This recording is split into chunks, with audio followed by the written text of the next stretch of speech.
کہ بچوں کو اپنے صاحب ایمان بناؤ،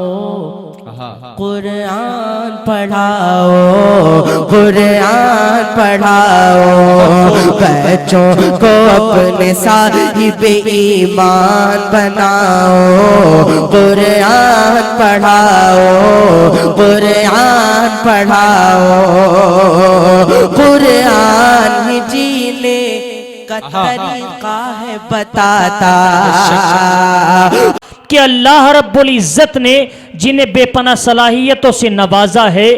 اس جوانی میں اللہ جن سے بڑا کام لے رہا ہے، جو مظفر نگر کی فتح پوری مسجد کے امام و خطیب ہونے کے ساتھ ساتھ مدرسہ مہد البنات الاسلامی مظفر نگر کے استاذ حدیث بھی ہوتے ہیں، انتہائی ادب کے ساتھ میں گزارش کر رہا ہوں اپنے کرم فرما نوجوان عالم دین حضرت مولانا مفتی محمد عارف صاحب شیر نگری دامت برکاتہم العالیہ سے میں انتہائی ادب کے ساتھ میں گزارش کر رہا ہوں کہ منبر نور پر تشریف لائے اور اپنے قیمتی ناصحانہ خطاب سے ہم سامعین کو محظوظ فرمائے۔ حضرت مولانا مفتی محمد عارف صاحب۔ بسم اللہ الرحمن الرحیم۔ الحمد للہ وکفا وسلام علی عباده الذین اصطفى اما بعد فاعوذ باللہ من الشیطان الرجیم بسم اللہ الرحمن الرحیم فقد قال اللہ تعالی فی القرآن الکریم والفرقان الحمید یا ایہا الذین آمنوا توبوا الی اللہ توبة نصوحا عسى ربكم أن يكفر عنكم سيئاتكم ويدخلكم جنات تجري من تحتها الأنهار يوم لا يخزي الله النبي والذين آمنوا معه نورهم يسعى بين أيديهم وبأيمانهم يقولون ربنا أتمم لنا نورنا واغفر لنا إنك على كل شيء قدير صدق الله العلي العظيم وقال النبي صلى الله عليه وسلم كل ابن آدم خطاء وخير الخطائين التوابون او كما قال عليه الصلاة والتسلیم۔ معزز سامعین اعظام، اسٹیج پر تشریف فرما علماء اعظام، ایک مرتبہ عقیدت و محبت کے ساتھ درود شریف کا ورد کر لیا جائے۔ اللہم صلی علی محمد وعلی آل محمد كما صليت على إبراهيم وعلى آل إبراهيم إنك حميد مجيد اللهم بارك على محمد وعلى آل محمد كما باركت على إبراهيم وعلى آل إبراهيم إنك حميد مجيد۔ معزز سامعین اعظام، اللہ رب العزت والجلال کا بے پناہ احسان ہے، فضل ہے، کرم ہے، انعام ہے کہ اللہ تبارک و تعالی نے ایمان کی بنسبت، علماء کی زیارت کی بنسبت، اس مدرسے کے سالانہ اجلاس کی بنسبت ہم تمامی حضرات کو یہاں جمع فرمایا۔ یہ اللہ تبارک و تعالی کا احسان ہے۔ آپ لوگوں نے بڑا مجاہدہ کیا، کیوں؟ اس لیے کہ اگر بات صرف بیانات سننے کی ہوتی، اگر بات صرف اشعار سننے کی ہوتی، تلاوت سننے کی بات اگر ہوتی تو آپ اپنے گھروں پر، اپنے کمروں میں، اپنے بستروں میں باقاعدہ لیٹ کر، اپنے موبائلز میں، اپنی LCD وغیرہ میں باقاعدہ بیٹھ کر کے سن سکتے تھے، دیکھ سکتے تھے، لیکن قربان جائیے گا آپ کی محبت پر کہ آپ باقاعدہ علماء کی عظمت میں، علماء کے دیدار کی خاطر علماء آپ کے یہاں آئے ہیں، آپ ان کے استقبال کی خاطر اس بنا پر کہ تاکہ علماء آئے ہیں ان کی زیارت ہو جائے۔ ان کی زیارت تب ہوگی تو اللہ تبارک و تعالیٰ کی جانب سے بڑا انعام ملے گا، بڑا فضل ہوگا۔ نہ جانے اللہ تبارک و تعالیٰ کس مقام سے اور کس طریقے سے اللہ تبارک و تعالیٰ کامیاب کریں۔ معزز سامعین اعظام، ابھی نقیب اجلاس حضرت مولانا جابر فرحت صاحب دامت برکاتہم العالیہ نے آپ کے سامنے اس اجلاس کے متعلق رودات بیان کی ہیں۔ ابھی تو جن حضرت کی زیر سرپرستی یہ اس وقت کی نشست ہے حضرت مولانا مفتی ناصر صاحب دامت برکاتہم العالیہ، جو کہ فرزند ہیں بہت ہی بڑے اللہ والے کے، اللہ تبارک و تعالیٰ ان کی مغفرت فرمائے، حضرت مفتی عباس صاحب رحمۃ اللہ علیہ۔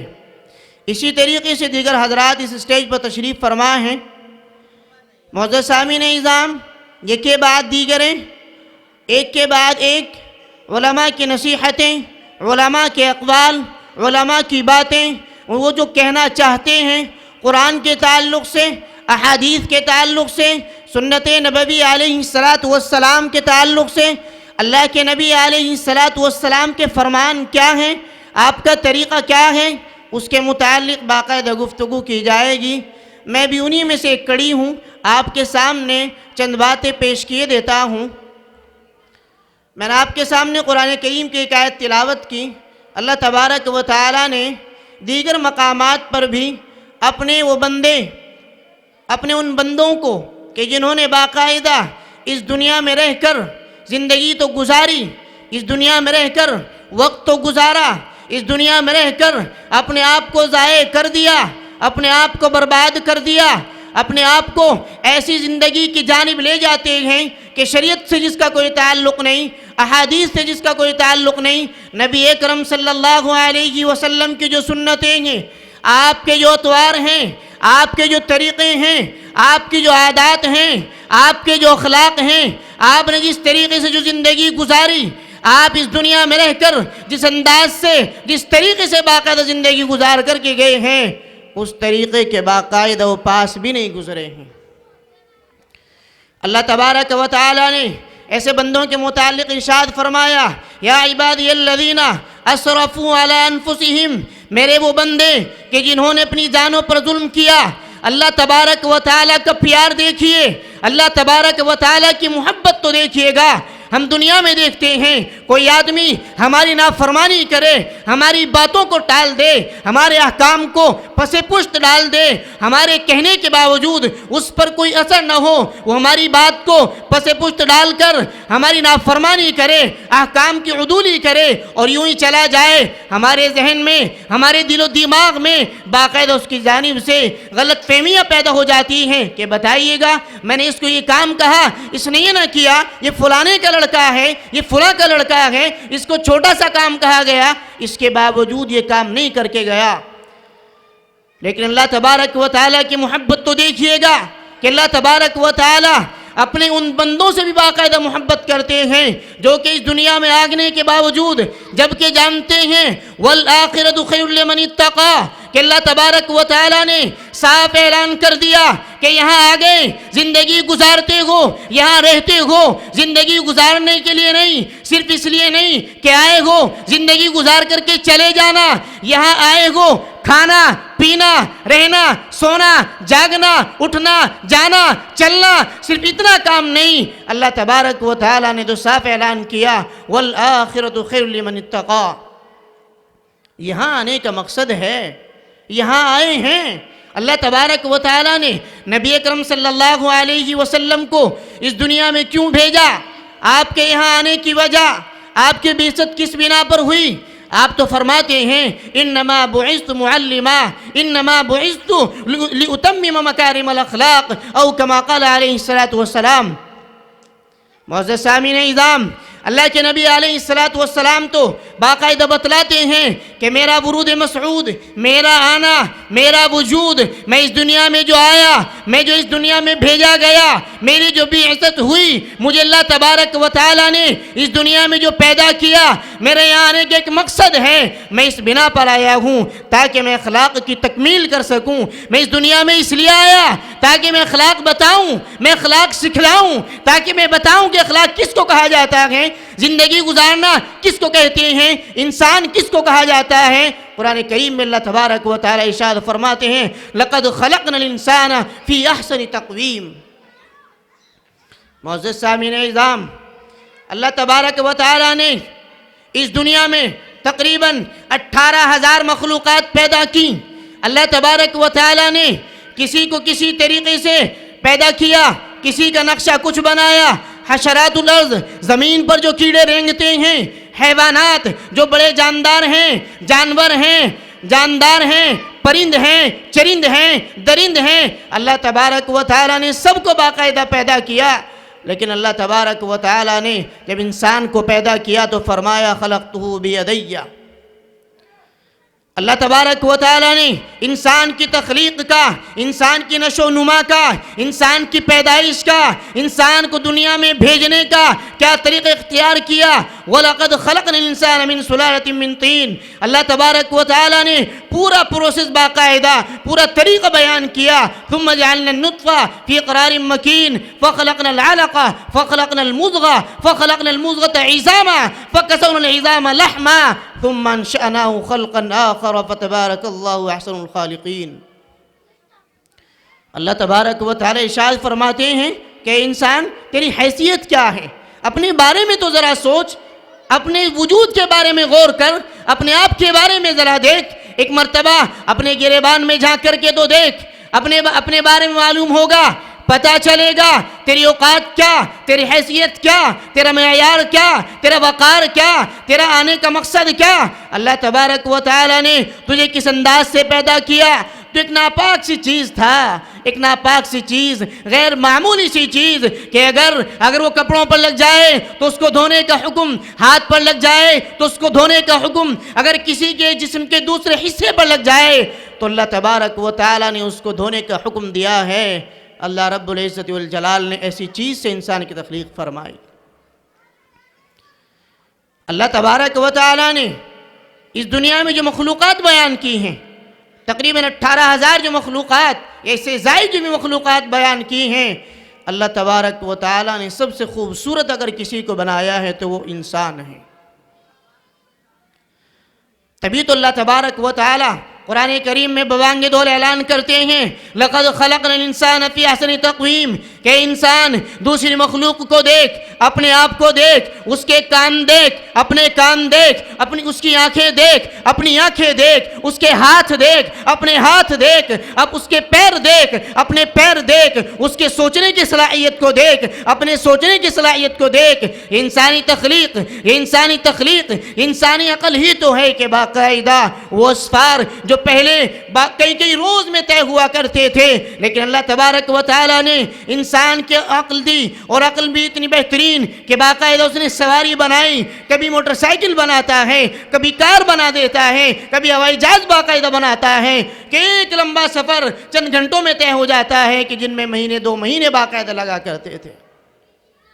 لَقَدْ خَلَقْنَا الْإِنسَانَ فِي أَحْسَنِ تَقْوِيمٍ۔ اللہ تبارک و تعالی نے انسان کو بہترین بنایا ہے، سب سے اعلیٰ مخلوق میں اگر کسی کو بنایا تو وہ حضرت انسان کو بنایا ہے، انسان کی تخلیق فرمائی ہے سب سے شاندار۔ ایسے ہی افراد جو اس دنیا میں رہتے ہیں، اللہ تبارک و تعالی نے اللہ کے نبی علیہ السلام کی آمد کے متعلق حضرت آدم علیہ السلام سے لے کر حضرت عیدم یعنی حضرت عیسیٰ علیہ السلام تک ہر ایک پیغمبر جو آئے ہیں، ہر ایک آدمی نے آ کر کے بتایا، ہر ایک پیغمبر بتاتے ہیں میں آخری نبی نہیں ہوں، میرے بعد بھی ایک نبی آئیں گے جن کو آخری نبی کہا جائے گا، ایک آخری نبی ہوں گے جن کے آنے کے بعد نبوت ختم ہو جائے گی، جن کے آنے کے بعد کوئی نئے نظام کی ضرورت نہیں، جن کے آنے کے بعد کسی نئی شریعت کی ضرورت نہیں، جن کے آنے کے بعد کسی نئے قانون کی ضرورت نہیں۔ وہ جب آ جائیں ان کے آنے کے بعد قانون ان کا آخری، نظام ان کا آخری، شریعت ان کی آخری، باقاعدہ وہ جو بھی احکام بیان کریں وہ تمام کے تمام آخری ہی کہلائیں گے۔ معزز سامعین اعظام، اس سے ماقبل ہم سے پہلے یعنی کہ جتنے بھی انسان اس دنیا میں آئے ہیں، حضرت آدم علیہ السلام سے لے کر حضرت عیسیٰ علیہ السلام تک جتنے بھی پیغمبر آئے، آپ اور ان کی جتنی بھی امتیں اس دنیا میں آئی ہیں، اللہ تبارک و تعالی نے اس امت کو سب سے اعلیٰ بیان کیا ہے۔ کنتم خیر امت اخرجت للناس تأمرون بالمعروف وتنہون عن المنکر۔ اللہ تبارک و تعالی نے قرآن کریم میں جو ارشاد فرمایا یا عبادی الذین اسرفوا علی انفسہم لا تقنطوا من رحمت اللہ، اللہ ارشاد فرما رہے ہیں کہ میرے وہ بندے کہ جنہوں نے اپنی جانوں پر ظلم کیا، میں بتا رہا تھا کہ اللہ کا پیار دیکھیے، اللہ کی شفقت دیکھیے، اللہ کی محبت تو دیکھیے گا۔ اللہ تبارک و تعالی ایسے لوگوں کو بھی، ہم تو باقاعدہ ایسے افراد کو دھتکار بھی دیتے ہیں، منع بھی کر دیتے ہیں، بغض بھی ان سے ہو جاتا ہے، عداوت ان سے ہو جاتی ہے، حسد ان کی جانب سے ذہن میں پیدا ہو جاتا ہے، نہ جانے کیسے کیسے خیالات آتے ہیں، کتنا برا آدمی ہے، کتنا خراب آدمی ہے، یہ کتنا خراب بچہ ہے، اس کو ایک کام کہا یہ نہیں مانتا ہے کہ یہ کس شخص کا آدمی ہے، یہ کس کی اولاد ہے، کیسی تربیت کی ہے، کیسی پرورش کی ہے، آیا کیا سکھایا ہے، کچھ سکھایا ہے کہ نہیں سکھایا ہے۔ یہ تمام تر چیزیں ذہن میں آتی ہیں کب؟ جب کہ آدمی کسی کو کوئی کام کہے اور وہ نہ کرے۔ لیکن اللہ تبارک و تعالی نے اپنے ایسے بندوں کو بھی کہ جو باقاعدہ اللہ کی باتوں پر عمل نہیں کرتے، اللہ کے احکام کی نافرمانی کرتے ہیں، وہ افراد، وہ حضرات، امت کے وہ احباب کہ جو باقاعدہ قرآن کو بالائے طاق رکھ دیتے ہیں، سنت کا جنازہ نکال دیتے ہیں، سنت کی جب نمبر آئے تو نہیں جانتے، سوال کیا جائے نبی اکرم صلی اللہ علیہ وسلم کی سنت کھانے کے متعلق کیا ہے، پہننے کے متعلق کیا ہے؟ اللہ کے نبی علیہ السلام جب کوئی کپڑا پہنتے تو آپ کا طریقہ کیا رہتا؟ ذرا بتائیے تو صحیح۔ فوراً کہے گا کہ نہیں جانتا ہوں۔ معزز صاحبین اعظام، آپ کے اس مدرسے کے چھوٹے چھوٹے طلباء جو آ کر کے بتا رہے ہیں، ابھی دو بچوں نے جو مکالمہ پیش کیا، اتنا شاندار، اتنا بہترین، اتنا عالی شان، اگر یہ کہا جائے کہ آپ میں سے شاید کوئی جانتا ہوگا تو یہ بلا مبالغہ بات درست ہو جائے گی، اس لیے کہ انہوں نے اللہ کے نبی علیہ السلام کا تعارف بیان کیا۔ اللہ کے نبی علیہ السلام کے والد کا کیا نام، آپ کی والدہ کا کیا نام، آپ کے دادا کا کیا نام، آپ کی زندگی کے بارے میں انہوں نے بتایا کہ آپ کا باقاعدہ نسب نامہ کیا ہے، یعنی آپ کا، آپ کے دادا کا، آپ کے والد کا، آپ کے پردادا کا، اوپر تک باقاعدہ چلے جائیے، اس پورے نسب کو باقاعدہ ان بچوں نے گنوایا ہے۔ اس کے متعلق ایک عربی کہاوت یاد آ گئی، لا تنظر الى من قال وانظر الى ما قیل۔ معزز سامعین اعظام، بعض اوقات ہم دیکھتے ہیں ہمیں باقاعدہ کوئی مشورہ کرنا ہو، کوئی بات پیش کرنی ہو، ہمیں کوئی مشورہ لینا ہے، بعض اوقات وہ باتیں کہ جو بڑے نہیں بتا پاتے ہیں، بڑوں کے ذہن میں نہیں آتی، بڑے اس باریکی کے خالی ہو جاتے ہیں، ان کے ذہن میں وہ باریکی نہیں آتی، بعض اوقات ایک چھوٹا آدمی اس کی جانب اشارہ دلاتا ہے۔ اسی لیے کہا جاتا ہے لا تنظر الی من قال، یہ مت دیکھیے کون کہتا ہے، لا تنظر الی من قال، یہ مت دیکھیے کون بتاتا ہے، لا تنظر الی من قال، یہ مت دیکھیے کہ گفتگو کس کی ہے، وانظر الی ما قیل، بلکہ آپ یہ دیکھیے کہ کیا بتایا گیا، آپ یہ دیکھیے کیا کہا گیا، آپ یہ دیکھیے کہ آپ کے فائدے کی بات ہے تو لے لی جائے، آپ یہ دیکھیے کہ شریعت سے اس کا تعلق کتنا ہے، تو ایسی صورت میں اس بات کو تسلیم کر لیا جاتا ہے۔ معزز سامعین اعظام، اللہ تبارک و تعالی نے ارشاد فرمایا یا عبادی الذین اسرفوا علی انفسہم، میرے وہ بندے قربان جائیے گا اللہ تبارک و تعالی کی محبت پر کہ اللہ تبارک و تعالی نے نافرمانوں کو، ظالموں کو، کاذبین کو، جھوٹ بولنے والوں کو، سچائی سے گریز کرنے والوں کو، زناکاروں کو، سود خوروں کو، ایسے افراد کہ جو شریعت کا جنازہ نکال دیتے ہیں، جو ایک دوسرے کی غیبت میں مبتلا رہتے ہیں، ایسے افراد کہ جو شریعت کو جانتے تو ہیں مانتے نہیں، ایسے افراد کہ جنہوں نے شریعت کے احکام کو سنا تو ہے لیکن شریعت کے احکام پر عمل نہیں کرتے، اللہ تبارک و تعالی ایسے لوگوں کو بھی فرماتے ہیں یا عبادی، اے میرے بندوں۔ اللہ تبارک و تعالی نے قرآن کریم میں کیونکہ دوسری جگہ ارشاد فرمایا ان رحمتی وسعت کل شیء، میرے بندے تو پریشان ہے، تکلیف میں ہے، مصیبتیں ہیں، تیرے اوپر آزمائشیں ہیں، اگر تیرے اعمال کی بنا پر یہ آ گئی ہیں، لا تقنطوا من رحمت اللہ، پریشان نہ ہونا، کیوں؟ ان رحمتی وسعت کل شیء، کہ میری جو رحمت ہے وہ باقاعدہ ہر چیز کو ڈھانپ لیتی ہے، وہ ہر چیز کا احاطہ کر لیتی ہے، میرے بندے بس تو آ کر کے کہہ دینا اللہ گناہ ہو گیا معاف کر دوں گا۔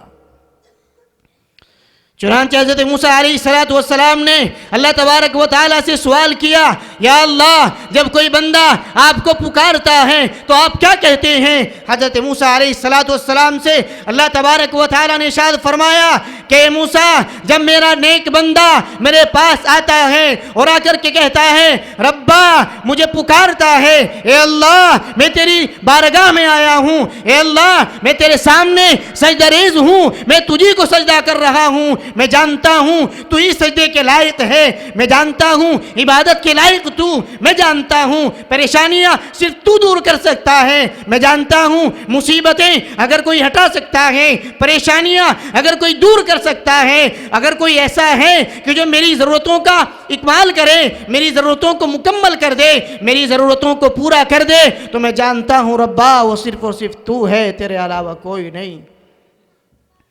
اللہ تبارک و تعالی ارشاد فرماتے ہیں کہ میں اپنے بندے کو جب وہ آ کر کے باتیں کہتا ہے، وہ مجھے بتاتا ہے کہ ہاں میں تیری بندگی بجا لایا ہوں، میں تیری عبادت کر رہا ہوں، تیرے علاوہ یہ پیشانی کسی کے سامنے نہیں جھکتی، یہ پیشانی صرف تیرے سامنے جھکتی ہے۔ کیوں؟ ایاک نعبد و ایاک نستعین، میرا یقین ہے، میرا ایمان ہے، میرا عقیدہ ہے، میں جانتا ہوں، میں مانتا بھی ہوں اس بات کو کہ عبادت صرف تیری کی جائے، میں اس بات کو مانتا ہوں کہ صرف تجھی سے مدد حاصل کی جائے۔ اگر کسی کو مدد چاہیے، اگر کسی کو کوئی مصیبت ہے، کوئی مسئلہ ہے، اگر وہ کسی سے چاہیے تو وہ صرف اور صرف اللہ تبارک و تعالی ہیں، وہ جانتا ہے، وہ مانتا بھی ہے۔ تو اللہ تبارک و تعالی فرماتے ہیں کہ موسیٰ جب میرا نیک بندہ آ کر کے مجھے کہتا ہے ربا مجھ سے غلطی ہو گئی، تو میں کہتا ہوں، وہ آ کر کے کہتا ہے ربا، وہ مجھے ایک مرتبہ پکارتا ہے، میں کہتا ہوں لبیک، میرے بندے پریشان نہ ہونا، پریشان نہ ہونا، پریشانی کی ضرورت نہیں، کوئی مسئلہ نہیں، گناہ ہو گیا، لا تقنطوا من رحمت اللہ۔ اللہ تبارک و تعالی سے حضرت موسیٰ علیہ السلام نے معلوم کیا، اے اللہ یہ تو آپ نے اس کی حالت بیان کی کہ جو تیری بندگی کرتا ہے، یہ تو نے اس کی حالت باقاعدہ بیان کی ہے کہ جو صرف تیری عبادت کرتا ہے۔ اے اللہ وہ بندہ کہ جو گناہ کر دیتا ہے، نیک کام نہیں کرتا بلکہ گناہ کر دیتا ہے، اور گناہ کرنے کے بعد یعنی گنہگار بندہ آ کر کے تجھے پکارے تو اے اللہ تو کیسے جواب دیتا ہے؟ اللہ تبارک و تعالی نے ارشاد فرمایا، اے موسیٰ میں آ کر کے کہتا ہوں لبیک لبیک لبیک۔ حضرت موسیٰ علیہ السلام نے سوال کیا، اے اللہ وہ آدمی تو باقاعدہ تیری عبادت بھی کر رہا ہے، وہ شخص تجھی کو مانتا ہے، تیری عبادت کرتا ہے، تجھی سے مدد حاصل کرتا ہے، تیرے علاوہ کسی کے سامنے پیشانی نہیں جھکاتا، اس کے باوجود تو اس کو صرف ایک مرتبہ لبیک کہتا ہے، جبکہ یہ آدمی تیرے احکام نہیں مانے، تیرے اعمال نہیں مانے، تیری جو شریعت تھی، تو نے جو احکام دیے تھے اس پر عمل نہیں کیا، اس کے باوجود تو آ کر کے لبیک لبیک لبیک یعنی 3 مرتبہ اس کو بتاتا ہے کہ بندے میں حاضر ہوں، میں حاضر ہوں، میں حاضر ہوں۔ اللہ تبارک و تعالی نے ارشاد فرمایا، اے موسیٰ آپ ذرا دیکھیں تو صحیح، میرے اس بندے کے پاس اعمال ہیں، اعمال صالحہ کر کے آیا ہے، نیک اعمال کر کے آیا ہے، متقی بھی ہے، اچھائیوں پر چلا ہے، برائیوں سے محفوظ رہا ہے، صداقت پر زندگی گزاری ہے، جھوٹ سے اپنے آپ کو بچا لیا، غیبت میں مبتلا نہیں ہوا،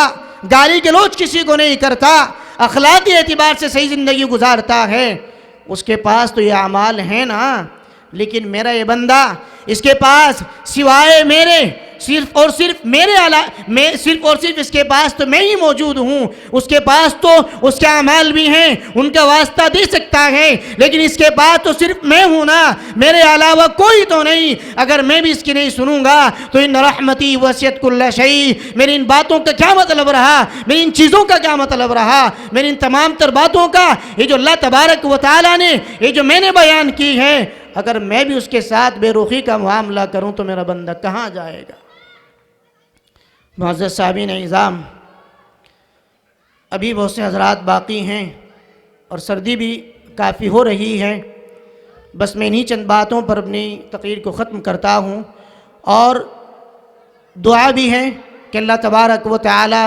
آپ حضرات کی تشریف آوری اور ہم سب کی حاضری کو قبول و منظور فرمائے۔ اللہ تبارک و تعالی کہنے سننے سے زیادہ عمل کی توفیق مرحمت فرمائے۔ اللہ تبارک و تعالی جو باتیں کہی گئی ہیں خاص طور سے ہم سبوں کو اللہ رب العزت والجلال توبہ کرنے والا بنائے، کیونکہ اللہ کے نبی علیہ السلام کا فرمان ہے کہ ہر ابن آدم غلطی کرنے والا ہے۔ کل ابن آدم خطاء، کہ ہر ابن آدم وہ ہے کہ جو غلطی کرتا ہے، لیکن اللہ کے نبی علیہ السلام نے دوسرا جز بھی بیان فرمایا، وَخَيْرُ الْخَطَّائِنَ التَّوَّابُونَ۔ غلطی ہو گئی، اس کے باوجود اللہ تبارک و تعالیٰ کی بارگاہ میں آ کر کے جو جلد توبہ کرتا ہے، اللہ کے نبی فرما رہے ہیں کہ وہ سب سے بہترین خطا کرنے والا ہے۔ غلطی تو ہو گئی ہے، لیکن اس کے باوجود اللہ تبارک و تعالیٰ کی رحمت پر امید رکھتے ہوئے اللہ تبارک و تعالیٰ مجھے معاف کر ہی دیں گے، میں جانتا ہوں، اس کے باوجود آ کر کے توبہ کرتا ہے تو اللہ تبارک و تعالیٰ اس کو معاف کر دیتے ہیں۔ دعا ہے کہ اللہ رب العزت والجلال ہم سبوں کی توبہ کو قبول و منظور فرمائے۔ وآخر دعوانا الحمدللہ رب العالمین۔